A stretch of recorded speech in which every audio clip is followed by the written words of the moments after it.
Hey everyone, welcome back to Corporate Decoder, the place where we try to make sense of confusing company reports. Today we're diving into an amended report, a report that has been changed from Eva Live Inc, and it has a very strange explanation note.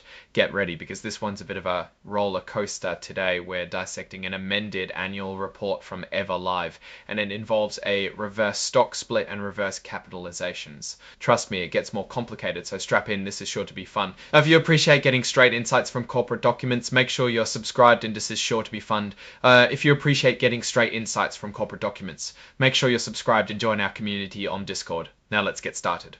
So the report we're looking at is actually an update or amendment to their original report.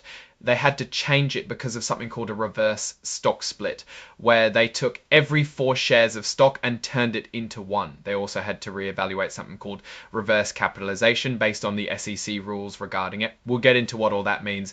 Let's talk about some market data. As of the end of last year, each share was worth $422.4. If you added up all the shares not held by company insiders, you'd get about $131 million. As of May of this year, they had about 31 million shares out there. That's important for later, especially given our reverse stock split, so keep those numbers in mind. Okay, about that reverse stock split. Back in February, they took every 4 shares and combined them into one. They did this so that it would increase the price of their shares so they could trade on bigger exchanges. This means all the numbers in this report have been adjusted as if the split already happened. Let's dive into how the stock performed. It's traded on the OTC bulletin board under the ticker GAI. The market has had very high highs and low lows. In the first quarter of last year, the price went as high as 16s. The fourth quarter was $10 down, the company's value. Alright, here's where things get a bit technical. Stay with me.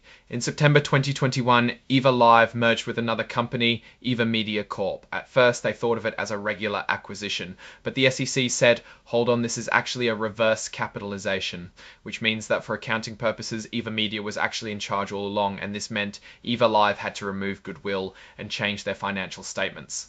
They also bought another company called AdFlare. Eva Live Limited paid $1,500 for them.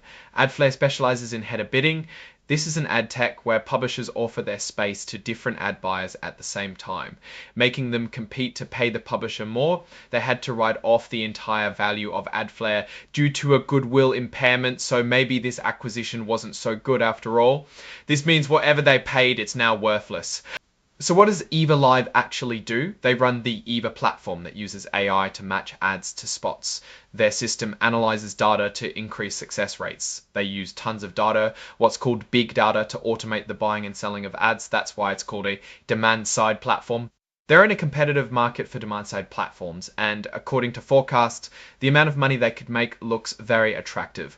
Projections estimate this market is poised for rapid growth. Some are forecasting it to go from about $20 billion in 2030. Eva Live's revenue comes from either being a principal or an agent. As a principal, they buy ad space and resell it to clients, keeping the difference. Think of it as flipping houses. As an agent, they negotiate deals for clients and charge a platform fee. At the moment, they are only generate revenues using an agency model. Now let's get to the important part, numbers. At the end of 2024, they had only about $76,000 in cash, which is way down from almost $500,000 the year before. Their total losses add up to a whopping $28.4 million, which is actually up from the year before. Their revenue did jump from $5 million to $9.3 million. So that's good news, but they still lost about $3.7 million. That's less than the $6.6 million they lost the previous year, but still it's a loss. Most of their money went to general expenses and buying media traffic. The management is budgeting to increase capital expenditures in the near future because they don't have very much cash on hand. There is substantial doubt that they can be a going concern.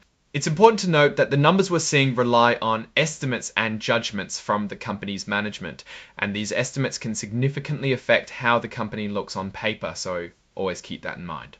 Okay, next up is cybersecurity. The SEC now requires companies to talk about how they handle cyber risks, but Eva Live says they haven't had any major cyber incidents that really affected them. They do have a plan to manage these risks, which includes monitoring systems, training employees, and having a response plan in case something happens. Leadership-wise, the company has a 4-member board.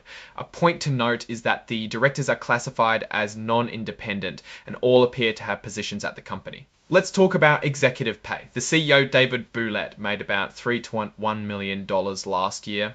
Most of that was in stock awards. The board also receives compensation by share awards. There are a few related party transactions that pop up. For example, most of their media traffic purchases go through a company called Hottest Media LLC.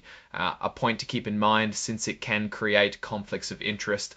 The company's had some changes with their accounting firm. They dismissed one firm, hired another, and it looks like that second firm was let go as well, and now have hired a new accounting firm. This makes you wonder why there have been so many accounting changes in a short period of time. Alright, that's the summary of Eva Live's amended annual report. What's the big picture? They are a small company trying to make it in a very competitive market. Their revenue is growing, but they are still losing money and burning through cash. So what's my take on Eva Live? They are definitely in a tough spot. They're in a growing market, but they need to prove they can actually be profitable. All these changes in accounting firms and reverse stock splits give me a reason to be cautious, so this all seems a bit risky. Alright, that's our breakdown of Eva Live's latest amended filing. What's your take on these numbers and what they signal for the company's future? Drop your thoughts in the comments. Before you go, make sure you join the community on Discord. We also need your support by hitting that like button to help us create videos like this and subscribe for more deep dives. Thanks for watching. See you next time.